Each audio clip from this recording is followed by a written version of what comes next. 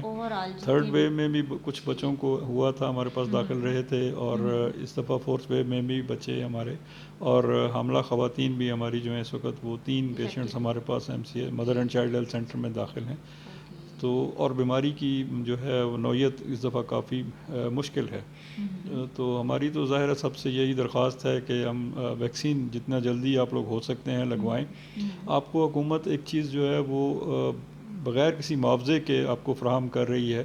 اسلام آباد میں 19 سینٹرز ہیں جہاں پہ یہ ویکسین لگائی جا رہی ہے، اور ان میں سے جو ہے ایک ہمارا F9 پارک والا میجر سینٹر ہے، دوسرا بڑا سینٹر ہمارے ہاسپٹل میں ہے جہاں صبح 8 بجے سے رات 8 بجے تک سینکڑوں مریضوں کو لگائی جاتی ہے۔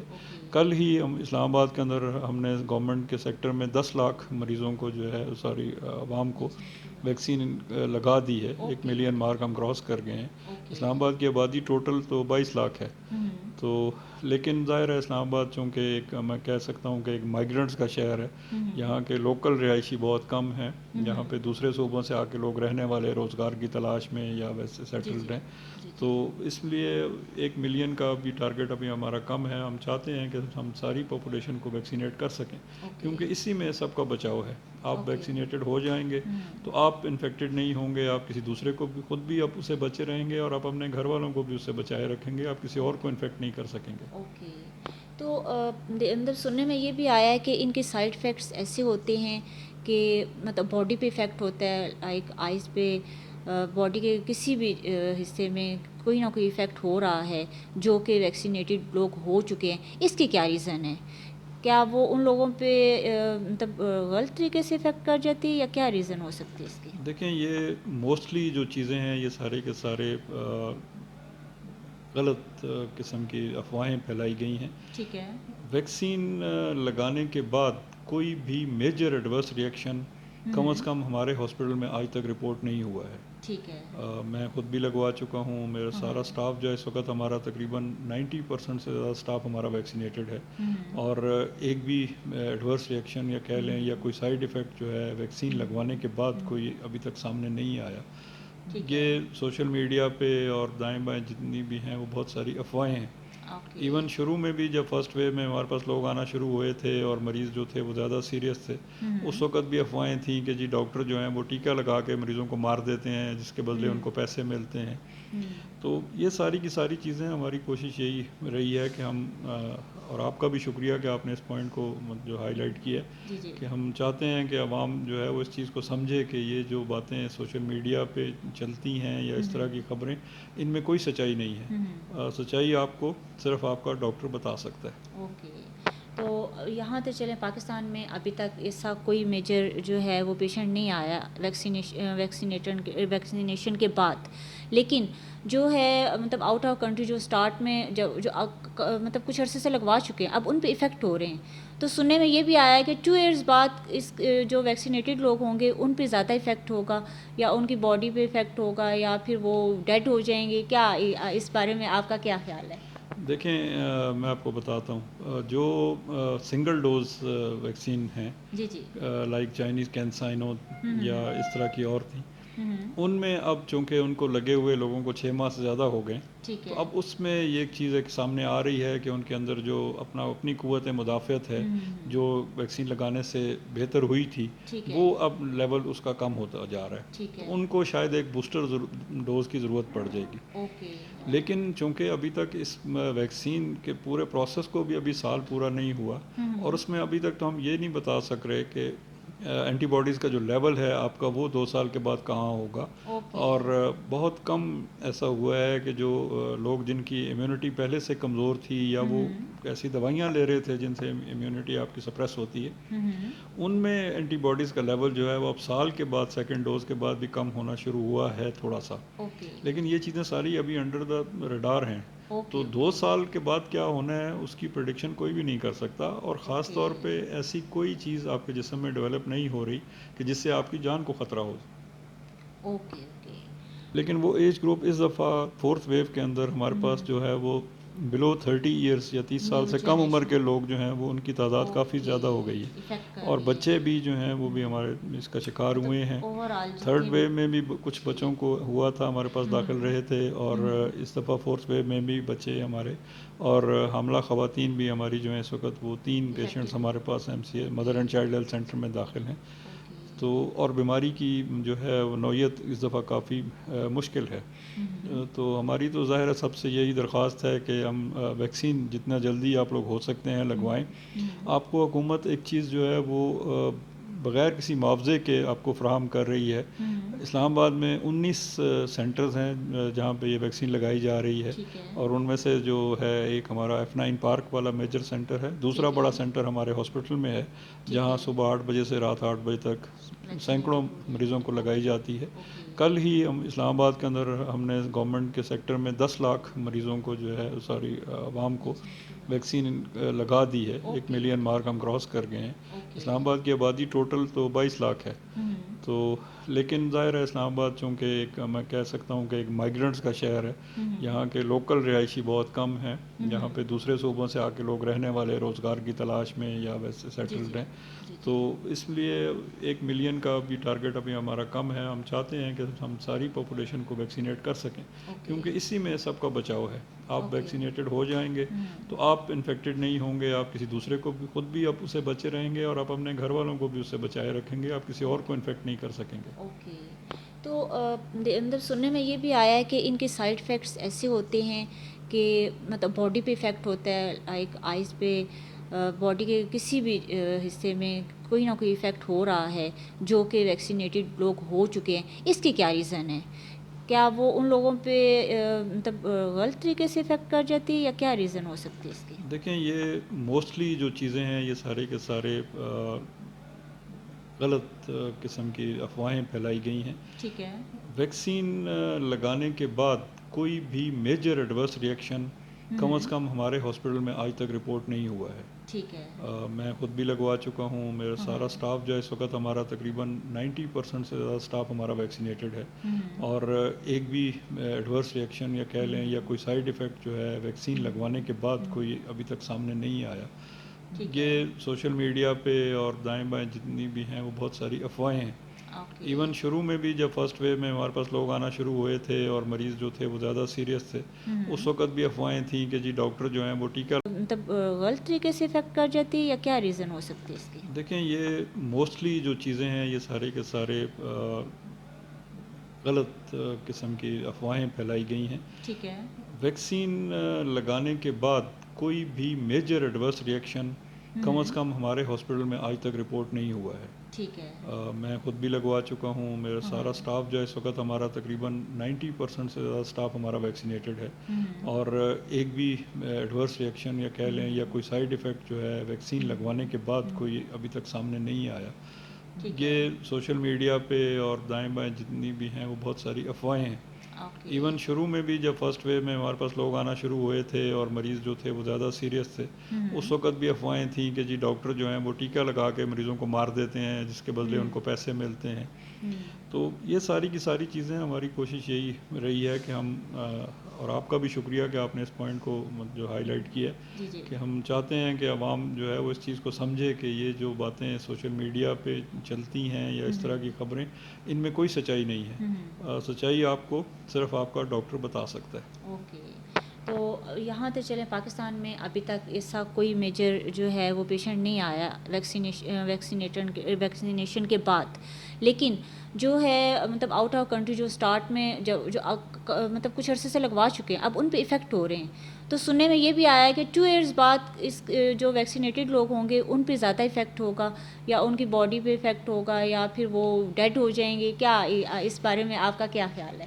دیکھیں, میں آپ کو بتاتا ہوں, جو سنگل ڈوز ویکسین ہیں جی جی لائک چائنیز کینسائنو یا اس طرح کی اور تھیں, ان میں اب چونکہ ان کو لگے ہوئے لوگوں کو 6 ماہ سے زیادہ ہو گئے، تو اب اس میں یہ ایک چیز ایک سامنے آ رہی ہے کہ ان کے اندر جو اپنی قوت مدافعت ہے جو ویکسین لگانے سے بہتر ہوئی تھی، وہ اب لیول اس کا کم ہوتا جا رہا ہے، تو ان کو شاید ایک بوسٹر ڈوز کی ضرورت پڑ جائے گی۔ لیکن چونکہ ابھی تک اس ویکسین کے پورے پروسیس کو بھی ابھی سال پورا نہیں ہوا، اور اس میں ابھی تک تو ہم یہ نہیں بتا سک رہے کہ اینٹی باڈیز کا جو لیول ہے آپ کا وہ 2 سال کے بعد کہاں ہوگا، اور بہت کم ایسا ہوا ہے کہ جو لوگ جن کی امیونٹی پہلے سے کمزور تھی یا وہ ایسی دوائیاں لے رہے تھے جن سے امیونٹی آپ کی سپریس ہوتی ہے، ان میں اینٹی باڈیز کا لیول جو ہے وہ اب سال کے بعد سیکنڈ ڈوز کے بعد بھی کم ہونا شروع ہوا ہے تھوڑا سا، لیکن یہ چیزیں ساری ابھی انڈر دا ریڈار ہیں، تو 2 سال کے بعد کیا ہونا ہے اس کی پریڈکشن کوئی بھی نہیں کر سکتا، اور خاص طور پہ ایسی کوئی چیز آپ کے جسم میں ڈیولپ نہیں ہو رہی کہ جس سے آپ کی جان کو خطرہ ہو۔ اوکے ایک پوائنٹڈ ہے یہ، لیکن اس کے ساتھ ساتھ دوسری بیماریوں پر کس حد تک توجہ دی جا رہی ہے؟ لائک ہیپاٹائٹس ہے، لیور ٹیومر ہے، برین ٹیومر ہے، اس کے علاوہ گردوں کی بیماریاں، دل کی بیماریاں، بائی پاس وغیرہ، تو اس پہ کتنا زیادہ مطلب توجہ دی جا رہی ہے اس ویکسینیشن کے ساتھ ساتھ؟ پمز ہاسپٹل جو ہے بیسیکلی ہم لوگ کے 5 ہاسپٹلس ہیں اس کے اندر۔ تو ہمارا ایک مین ہاسپٹل ہے جہاں پہ بڑے لوگوں کا علاج ہوتا ہے، پھر بچوں کا ہاسپٹل الگ ہے، زچہ بچہ کے لیے ایک الگ پورا سینٹر ہے، پھر دل کی بیماریوں کے لیے الگ سے ڈیڈیکیٹڈ ہمارا کارڈک سینٹر ہے۔ اس کے علاوہ ہمارے پاس جو ہے برن کیئر سینٹر جو ہے جلے ہوئے مریضوں کے علاج کے لیے، وہ بھی اس ریجن کا سب سے اچھا سینٹر ہمارے پاس ہے۔ اس میں سے صرف جو ہمارا اسلام آباد ہاسپٹل ہے مین، اس میں کورونا کے پیشنٹس ہیں، اور باقی جو ہمارے 4 ہاسپٹلز ہیں وہ فلی فنکشنل رہے ہیں تھرو آؤٹ۔ کووڈ کی جتنی بھی ویوز آئی ہیں اس کے اندر ہم نے ان کی فنکشن کو کبھی بھی جو ہے وہ کمپرومائز نہیں ہونے دیا، اور الحمدللہ ان سینٹرز کے اندر ہمارے جو ہے اسٹاف اور باقی لوگ بھی جو ہیں وہ کووڈ کی وجہ سے ان کے کسی کام میں ابھی تک خلل نہیں پڑا۔ مین ہاسپٹل میں صرف ہم نے جو ہے وہ NCOC کی ریکمنڈیشنز کے بعد جو ہے پچھلے سال اپنی آؤٹ ڈور سروسز بند کر دی تھی، اس لیے کہ ہمارا کووڈ سے پہلے کا جو ہے تقریباً 7,000 ساڑھے 7,000 مریضوں کا فٹ پرنٹ ڈیلی کا پمز ہاسپٹل کے اندر ہے، جو کہ اس ہمارے ارد گرد کے جو علاقے ہیں جس میں آزاد کشمیر ہے، ناردرن ایریاز ہیں، ہمارے ہاف آف KPK ہے، وہ لوگ سارے علاج کے لیے یہاں آتے ہیں۔ تو آؤٹ ڈور سروسز ہماری معطل رہی ہیں، جو کہ ہم نے اس سال جولائی 1 جولائی سے ہم نے اس کو دوبارہ وہ بھی بحال کر دیں، لیکن ایمرجنسی سروسز جو ہیں ہماری وہ تھرو آؤٹ چلتی رہی ہیں، اور OPD سروس ایسا ہم یہ بھی نہیں کہہ سکتے کہ بالکل معطل رہی، کیونکہ ہمارے ہاسپٹل میں آنے والے پیشنٹ جو ہیں وہ ایسے بھی رہے ہیں کہ جو آؤٹ ڈور کے ٹائمنگز کے اندر انہوں نے ایمرجنسی سے اپنے کارڈ بنوائے ہیں، اور ان کو ہمارے ڈاکٹر صاحبان جو ہیں وہ وارڈز کے اندر بھی باقاعدہ ان کو چیک کرتے رہے ہیں۔ ان کی تعداد بھی تقریباً 2 سے 2,500 مریض روزانہ کی رہی ہے۔ تو ابھی بھی OPD ہم نے شروع کی ہے، تو ہماری ایوریج جو ہے 1700-1800 پیشنٹس پر ڈے ہماری OPD میں آ رہا ہے، اور اس میں جو ہے میجر ہماری جو اسپیشلٹیز ہیں وہ ساری کی ساری فلی فنکشنل ہیں۔ ہمارے پاس جو ہے نیورو سرجری کا جو مین ڈپارٹمنٹ ہے، آرتھوپیڈکس ہے، general medicine, general surgery, urology, nephrology, مطلب وہ سارے ENT، یہ سارے ڈپارٹمنٹ جو ہیں وہ تقریباً اپنے اپنے سارے ایمرجنسی کے تو خاص طور پہ کسی پیشنٹ کو ہم نے کبھی نہ ریفیوز کیا نہ اگنور کیا۔ چلیں، یہاں پہ ایسی کون سی بیماریاں ہیں کہ جن کا علاج یہاں ممکن نہیں ہے ہمارے پاکستان میں؟ یہاں پہ ایسی کون سی بیماریاں ہیں کہ جن کا علاج یہاں ممکن نہیں ہے ہمارے پاکستان میں یا پمز میں یا پھر جو بھی گورنمنٹ کے ہاسپٹلس ہیں، اور اس کی ریزن کیا ہے کہ ہمیں بیرون ملک جانا پڑتا ہے؟ کچھ اس طرح کی بیماریاں ہوتی ہیں۔ بہت ساری جو ہیں بیماریاں ان کا تو علاج ممکن ہے پاکستان کے ہاسپٹلس میں، لیکن کچھ چیزیں ایسی ہیں جن میں ہمارا ہیلتھ سسٹم ابھی تک جو ہے انٹرنیشنل لیول پہ نہیں آ سکا، اور خاص طور پہ جو کینسر کے مریضوں کے علاج ہیں، وہ علاج جو ہے اس میں ایک کینسر ہاسپٹل یا کہہ لیں یا ٹریٹمنٹ سینٹر کی ایک ڈیفینیشن ہوتی ہے، جس میں ہمیں کمپریہنسو کینسر کیئر ہاسپٹل کہلاتا ہے۔ تو اس میں 5 قسم کی میجر فیسلٹیز ہونی چاہیے، یا 5 اسٹار ہم اس کو کہہ سکتے ہیں۔ ہمارے سب سے اچھے جو کینسر ہاسپٹلز ہیں وہ بھی 4 اسٹارز ہیں، اور ان میں جو 5واں اسٹار مسنگ ہے وہ ہمارا اینڈ آف لائف کیئر ہے۔ ٹھیک کہ ہے. کینسر کے مریض بہت سارے ایسے ہوتے ہیں کہ جن کو اینڈ آف لائف کیئر کی بھی ضرورت ہوتی ہے. تو ہمارے معاشرے میں چونکہ ہم اپنے عزیز و اقارب کو چاہے وہ کینسر کے شکار ہوں، ہم کوشش کرتے ہیں کہ ہم ان کو گھر کا ماحول دے سکیں جب وہ لاعلاج ہو گئے یا کچھ. تو وہ چیز ایک ہمارے پاس مسنگ ہے.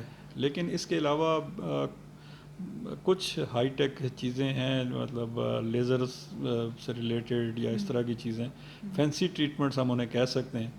تو اس کے لیے جو ہے وہ لوگ پھر پریفر کرتے ہیں کہ وہ پاکستان سے باہر جا کے اپنا علاج کرا لیں.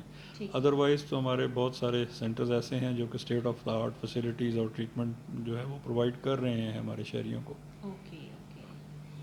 جو پیشنٹ یہاں پہ علاج کے لیے آتے ہیں ان کو علاج کے لیے ڈاکٹرز سم ٹائم ایسا ہوتا ہے کہ بڑی لمبی لمبی ڈیٹس دے دیتے ہیں، حالانکہ علاج کو فوری طور پہ کرنا بہت ضروری ہوتا ہے ٹیسٹ اینڈ چیک اپ کے لیے. تو اس بارے میں آپ کیا کہیں گے؟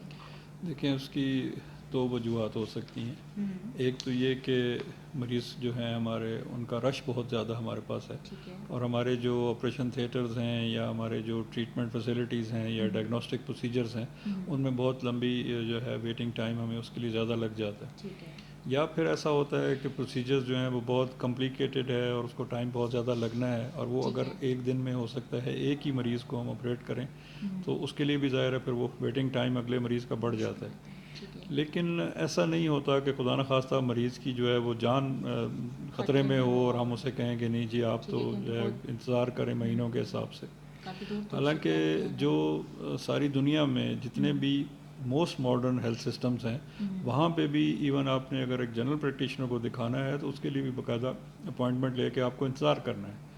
ان کے مقابلے میں تو ہمارے جو ہے ویٹنگ ٹائم ہمارا بہت کم ہے. کسی بھی دنیا میں اچھے سے اچھے سینٹر میں ایسا نہیں ہوتا کہ آپ جو ہے وہ ہاسپٹل پہنچیں اور آپ کا آدھے گھنٹے میں ایکس رے بھی ہو جائیں، سی ٹی اسکین بھی ہو جائے، ایم آر آئی بھی ہو جائے اور آپ کو اسپیشلسٹ بھی دیکھ لے. ہمارے ہاسپٹل میں یہ چیزیں ممکن ہیں. لیکن اس کے باوجود چونکہ رش بہت زیادہ ہوتا ہے جہاں پہ اچھے سینٹرز ہیں، فار ایگزامپل جو Pakistan institute of medical sciences ہے تو یہاں پہ ظاہر ہے آپ کو 7,500-8,000 مریض ریگولرلی آ رہا ہے آؤٹ ڈورس کے اندر، اور تقریباً ہمارے پاس جو ہے 2,000 سے زیادہ کی ایمرجنسی ہے 24 آورس کی. تو اس میں ظاہر ہے پیشنٹ کے لیے کبھی کبھار ہوتا ہے کہ ویٹنگ ٹائم ہمارا زیادہ ہو جائے. لیکن جو سرجریز کہہ لیں یا ٹریٹمنٹ بائی چوائس بھی ہیں، فار ایگزامپل پلاسٹک سرجریز ہیں یا کاسمیٹک سرجریز ہیں، تو ان میں اگر کچھ ماہ کا ویٹنگ ٹائم بھی مل جاتا ہے مریض کو تو پھر بھی اس میں تو کوئی اتنا بڑا ایشو نہیں ہوتا اس میں. کیونکہ کافی دور دور سے اتنے دور دور سے پیشنٹ آتے ہیں اور ایسی سرویئرس جو کنڈیشن ہوتی ہے تو وہ پھر سب کچھ دیکھنا پڑتا ہے.